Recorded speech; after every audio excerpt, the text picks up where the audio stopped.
हाँ, तो बच्चों आज जो टॉपिक है वो कक्षा 10 भौतिक विज्ञान का चैप्टर नंबर 5 विद्युत धारा के चुंबकीय प्रभाव। आज हम विद्युत धारा के चुंबकीय प्रभाव का अध्ययन करेंगे। इसके पहले हम विद्युत धारा के ऊष्मीय प्रभाव का अध्ययन कर चुके हैं। इस चैप्टर के पहले हम विद्युत धारा के ऊष्मीय प्रभाव या तापीय प्रभाव का अध्ययन कर चुके हैं और आज हम नेक्स्ट चैप्टर का अध्ययन करेंगे जिसका नाम है विद्युत धारा के चुंबकीय प्रभाव। अब विद्युत धारा के चुंबकीय प्रभाव का हमको अध्ययन करना है, तो इसमें सबसे पहले जो हम जिक्र करेंगे, जिसकी हम चर्चा करेंगे, वो है चुंबक। क्योंकि चुंबकीय प्रभाव का अध्ययन करना है तो पहले हमको चुंबक के बारे में जानकारी होना चाहिए। तो आओ शुरू करें, चुंबक क्या होता है इसको समझते हैं।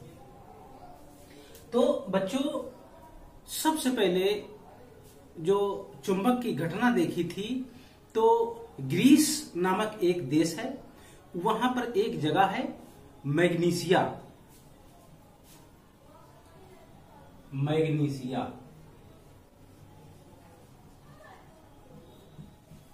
ठीक,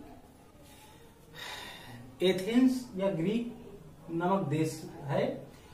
ठीक, जो मैग्नीसिया नामक स्थान पर एक चरवाहा था, वो अपनी भेड़ें चरा रहा था। उस चरवाहे का नाम था मैग्नेस। क्या नाम था? मैग्नेस नाम था उस चरवाहे का।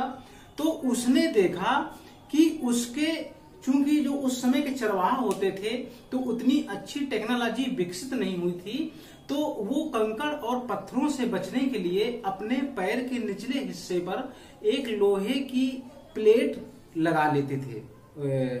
जूते के तले के आकार की एक लोहे की प्लेट लगा लिया करते थे, चादर लगा लिया करते थे। उससे जो है उनके पैरों की सुरक्षा हो जाती थी। तो उसने, जब वो चढ़ा रहा था तो उसने देखा कि कुछ गहरे भूरे रंग के टुकड़े उसके उस चप्पल में चपक गए हैं। तो वही जो आधुनिक हम चुंबक कहते हैं, तो वो पत्थर जो थे वो एक तरह से चुंबकीय पदार्थ या चुंबक ही थे। चूंकि उस चरवाहे का नाम था मैग्नेस, ठीक है, तो इसलिए उस पत्थर का नाम मैग्नेट रखा गया और उस जगह का नाम मैग्नीसिया रखा गया, जहां पर ये सबसे पहले इस तरह के पदार्थ हमको मिले थे। चुंबक के गुणों वाले पदार्थ जहां पर मिले थे उस स्थान को मैग्नीसिया कहा गया। और जिस चरवाहा के पैर में वो टुकड़े पहली बार चपके हुए थे, आकर्षित हुए थे, उस चरवाहे का नाम था मैग्नेस। इसलिए जो वो पदार्थ था वो मैग्नेट कहलाया।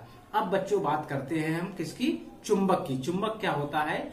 तो आप सभी लोग चुंबक से परिचित हैं। चुंबक एक धातु का, जैसे कि लोहा होता है, उस तरह का एक टुकड़ा होता है।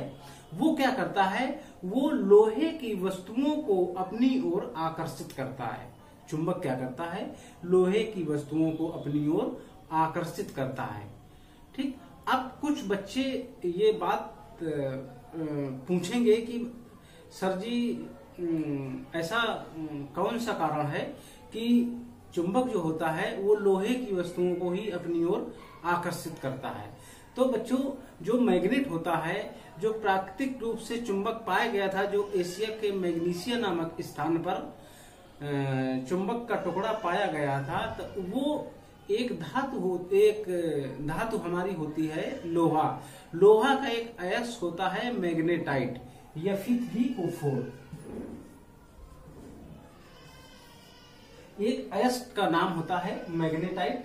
ठीक है, इस मैग्नेटाइट जो होता है उसमें ही चुंबकीय गुण पाया जाता है और जो चुंबक बनता है तो इसी अयस्क से बनता है। इसीलिए इस धातु को वो आकर्षित करता है, यही कारण होता है। अब हम अपने टॉपिक पे चलते हैं। ये चुंबक का इतिहास हो गया और अब हम अपने टॉपिक पे चलते हैं। चुंबक किसे कहते हैं ये लिखा है। ठीक, आप इसका स्क्रीनशॉट ले सकते हैं। हाँ, तो चुंबक क्या होता है? चुंबक एक ऐसा पदार्थ होता है जो लोहे की वस्तुओं को अपनी ओर आकर्षित करता है। चुंबक एक ऐसा पदार्थ होता है जो लोहे की वस्तुओं को अपनी ओर आकर्षित करता है।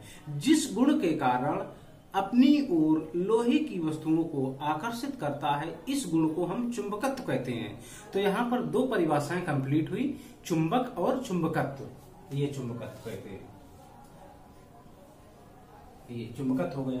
ठीक, कभी कभी परिभाषा आती है चुंबक और चुंबकत्व की परिभाषा लिखिए, तो आप जो है इसको आसानी से लिख सकते हैं। अब बच्चों बात आती है, चुंबक हमारा हो गया, चुंबक समझ में आ गया क्या होता है। अब आगे बात करते हैं चुंबक के प्रकार। तो चुंबक कितने प्रकार के होते हैं? तो बच्चों चुंबक दो प्रकार के होते हैं। पहला है प्राकृतिक प्रकार का चुंबक या प्राकृतिक चुंबक, दूसरा होता है कृत्रिम चुंबक। जो प्राकृतिक चुंबक होता है, जैसे कि एशिया के मैग्नीशिया नामक स्थान पर जो पत्थर या अयस्क के टुकड़े पाए गए थे, वो प्राकृतिक चुंबक होता है। ठीक है, तो प्रकृति में स्वतंत्र अवस्था में जो चुंबक पाए जाते हैं, इसकी परिभाषा आप लिख सकते हैं। प्रकृति में स्वतंत्र अवस्था में जो चुंबक पाए जाते हैं या चुंबकीय पदार्थ पाए जाते हैं, उन्हें हम प्राकृतिक चुंबक कहते हैं। जैसे मैग्नेटाइट, ठीक है, Fe3O4, ये हमारा क्या है, ये एक प्राकृतिक चुंबक है।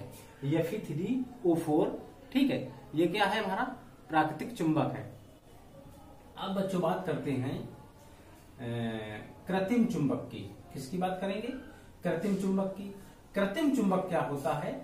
कृत्रिम चुंबक जो होता है, तो जो प्राकृतिक चुंबक होता है वो कम शक्तिशाली होता है, इसलिए हमको विभिन्न कार्य करने के लिए कृत्रिम चुंबक या अधिक शक्तिशाली चुंबक की आवश्यकता पड़ती है। तो अधिक शक्तिशाली चुंबक, ठीक है, कृत्रिम विधियों से बनाए जाते हैं। तो जो चुंबक कृत्रिम विधियों से बनाए जाते हैं, जो प्राकृतिक चुंबक की अपेक्षा अधिक शक्तिशाली होते हैं, उन्हें हम कृत्रिम चुंबक कहते हैं। उन्हें हम कृत्रिम चुंबक कहते हैं। इसमें से बहुत से एग्जाम्पल हो जाएंगे, जैसे दंड चुंबक,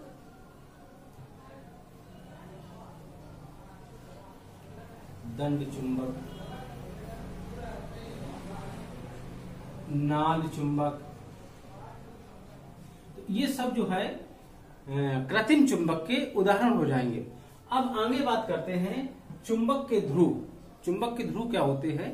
तो बच्चों जैसे कि एक कोई दंड चुंबक है, मतलब दंडाकार चुंबक है, जैसे कि ये मार्कर है।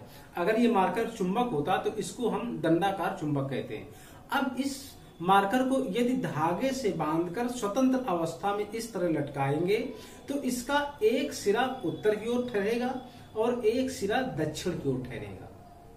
यदि किसी दंड चुंबक को या चुंबकीय सुई को स्वतंत्रता पूर्वक लटकाते हैं, तो वह सदैव उसका एक सिरा उत्तरी दिशा की ओर रहता है तथा दूसरा सिरा दक्षिणी सिरा की ओर रहता है। तो दंड चुंबक के इन उत्तरी, जैसे ये दंड चुंबक है, ये उत्तरी सिरा है, ये दक्षिणी सिरा है। ठीक, तो दंड चुंबक को स्वतंत्रता पूर्वक लटकाने पर उसका जो सिरा उत्तर की ओर ठहरता है उसे हम उत्तरी ध्रुव कहते हैं, तथा जो सिरा दक्षिण की ओर ठहरता है या दक्षिण दिशा की ओर ठहरता है उसे हम दक्षिणी ध्रुव कहते हैं। अर्थात चुंबक में दो प्रकार के ध्रुव होते हैं। चुंबक में दो प्रकार के ध्रुव होते हैं। पहला ध्रुव होता है उत्तरी ध्रुव,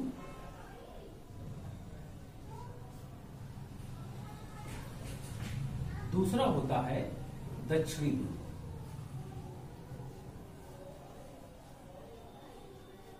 तो ये चुंबक में दो प्रकार के ध्रुव होते हैं। ठीक, जो उत्तर दिशा की ओर ठहरता है वह उत्तरी ध्रुव कहलाता है, जो दक्षिण दिशा की ओर ठहरता है उसे हम दक्षिणी ध्रुव कहते हैं। अब बात करते हैं हम चुंबक के गुण। चुंबक के गुण बच्चों क्या होते हैं, इसकी हम बात करते हैं। तो पहला गुण तो ये होता है कि ये सबको जानता है कि ये लोहे की वस्तुओं को अपनी ओर आकर्षित करता है। ठीक है, अब आप लोगों ने भी देखा होगा पहला गुण क्या होता है कि चुंबक लोहे की वस्तुओं को अपनी ओर आकर्षित करता है। दूसरा गुण क्या होता है? दूसरा गुण होता है कि यदि दो चुंबक हैं, दो चुंबक हैं और उनके समान ध्रुव, जैसे ये उत्तरी है ध्रुव है और ये भी उत्तरी ध्रुव है, अगर इनको इस तरह से ले जाएंगे तो एक दूसरे को प्रतिकर्षित करेंगे, दूर भगाएंगे। और अगर एक साउथ होगा और एक नॉर्थ होगा, इनको पास पास ले जाएं तो ये चपक जाते हैं एक दूसरे से, ठीक है, आकर्षित करते हैं एक दूसरे को। तो इस प्रकार चुंबक के समान ध्रुव सदैव एक दूसरे को प्रतिकर्षित करते हैं, जबकि चुंबक के असमान ध्रुव एक दूसरे को सदैव आकर्षित करते हैं। ये बच्चों दूसरा गुण हो जाएगा। अब तीसरा गुण क्या होगा? तीसरा गुण बहुत सिंपल है। आप लोगों ने देखा होगा कि आप लोग कभी कभी देखे होंगे घर में चुंबक होते हैं। घर में चुंबक हमें कहाँ से मिलते हैं?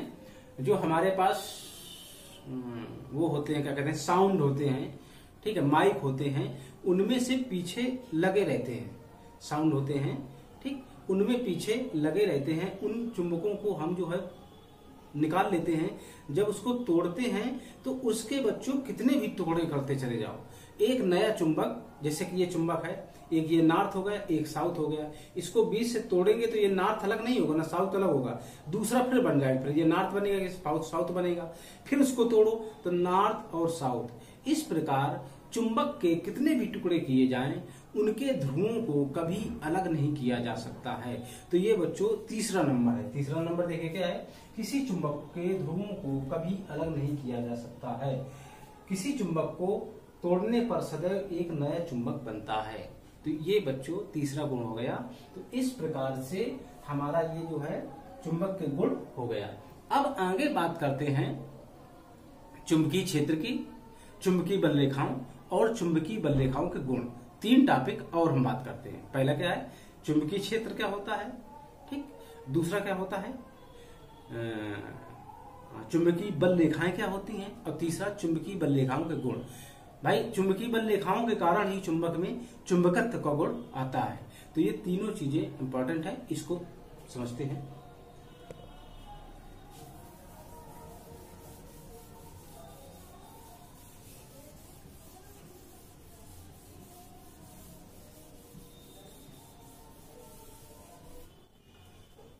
हाँ, तो अब बात करते हैं चुंबकीय क्षेत्र की। चुंबकीय क्षेत्र क्या होता है? जैसे कि चुंबक रखा हुआ है, ये हमारा एक चुंबक है। अब चुंबक है तो यदि हम चुंबक में कोई लोहे की वस्तु, कोई एफी की वस्तु है, एफी का टुकड़ा है, लोहे का टुकड़ा है, इसको इस तरह से इसके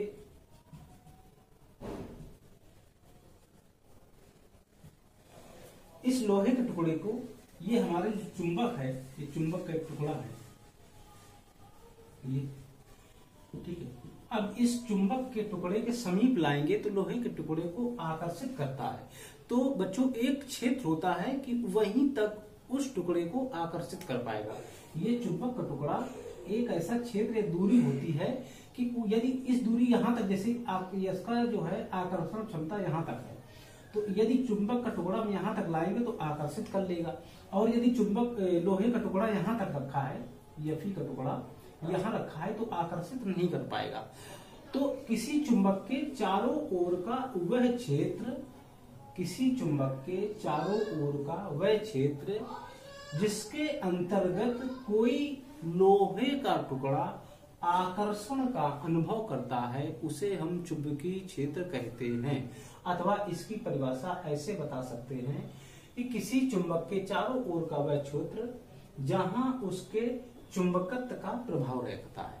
इसको आप ऐसे भी कह सकते हैं, किसी चुंबक के चारों ओर का वह क्षेत्र जहां तक उसके चुंबकत्व का प्रभाव रहता है।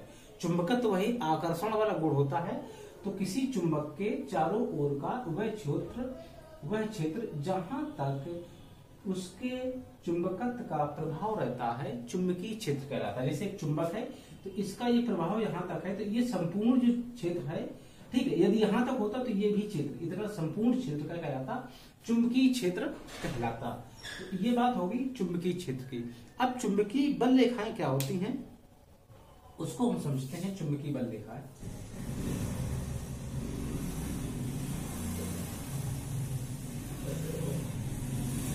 तो चुंबकीय बल रेखाएं, जैसे कि हमारा कोई चुंबक होता है, ये चुंबक, ठीक, ये इसका नॉर्थ पोल है, ये साउथ पोल है।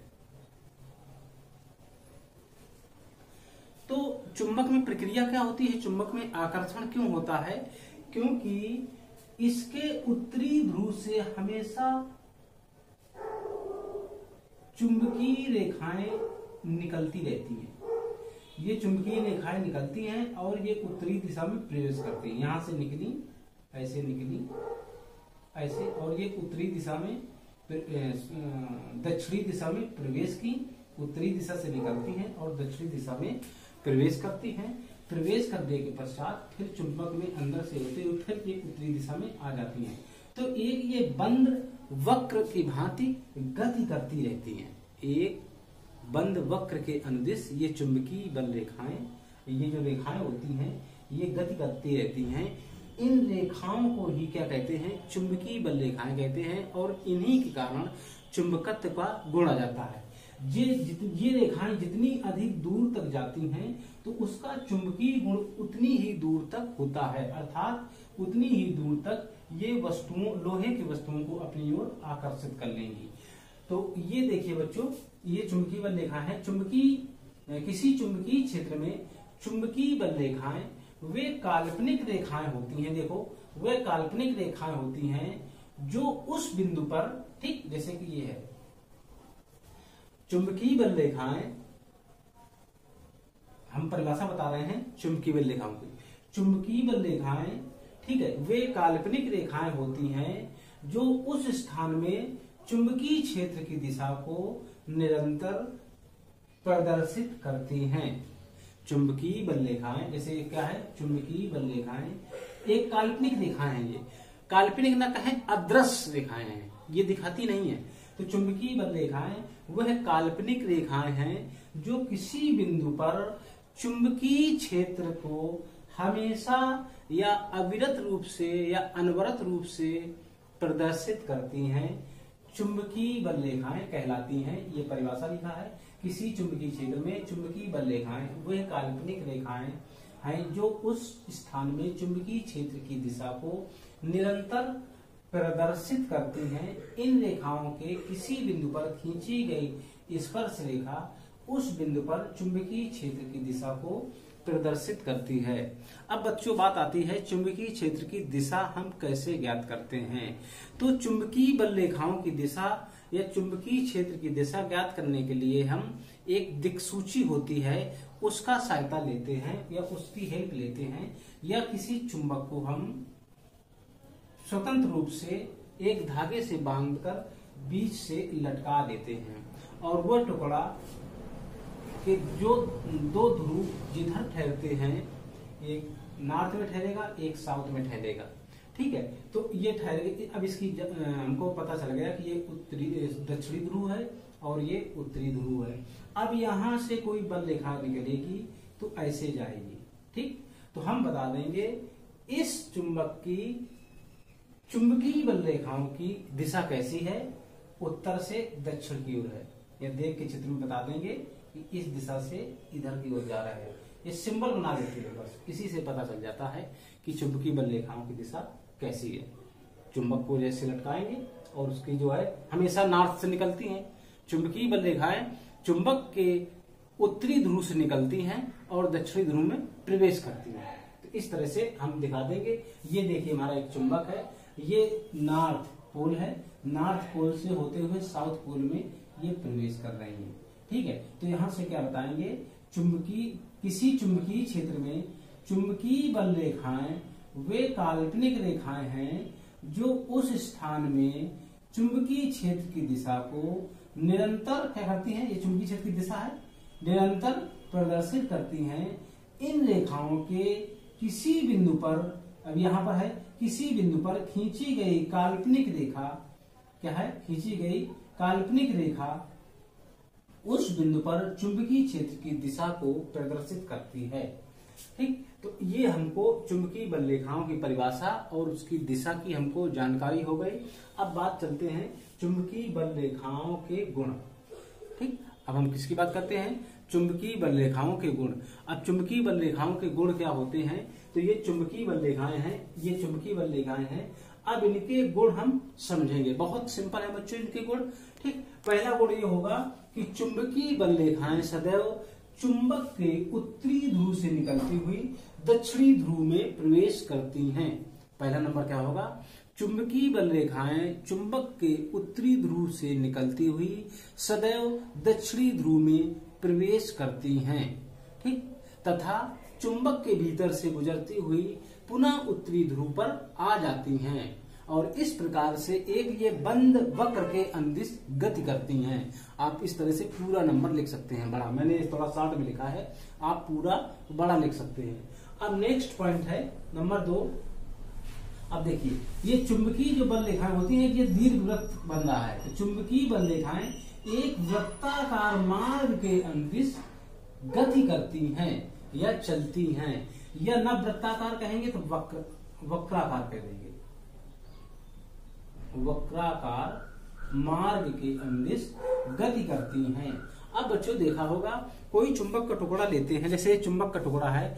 अब इस चुंबक के टुकड़े को हम यदि इस लोहे की छीलन में डुबो दें तो लोहे के जो छोटे छोटे कण होते हैं वो इस जगह ध्रुवों पर इधर और इधर ज्यादा मात्रा में इकट्ठा हो जाते हैं। उसका कारण ये बच्चों होता है कि जो चुंबकीय बल रेखाएं होती हैं वो ध्रुवों में पास पास होती हैं। ठीक, तो जहां पर चुंबकीय बल रेखाएं एक दूसरे से बहुत समीप होंगी वहां पर चुंबकीय क्षेत्र का मान सदैव बहुत अधिक होता है। रेखाएं पास पास होंगी तो चुंबकीय क्षेत्र का मान बहुत अधिक होगा। जहां पर चुंबकीय बल रेखाएं एक दूसरे से काफी दूर दूर होती हैं वहां पर चुंबकीय क्षेत्र का मान नगण्य होता है या बहुत कम होता है।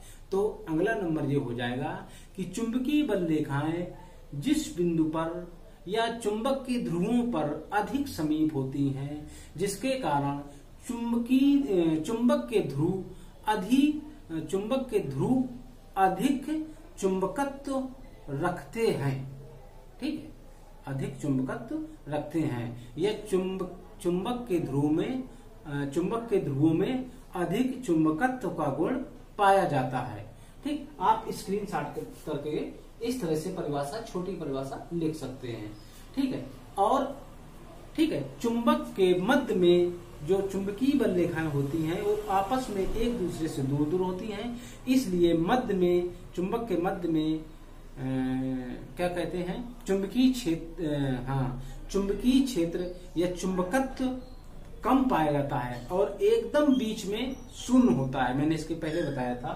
तो अब ये देखिए, यहां पर ये रेखाएं पास पास हैं, इस तरह से पास पास निकली गई।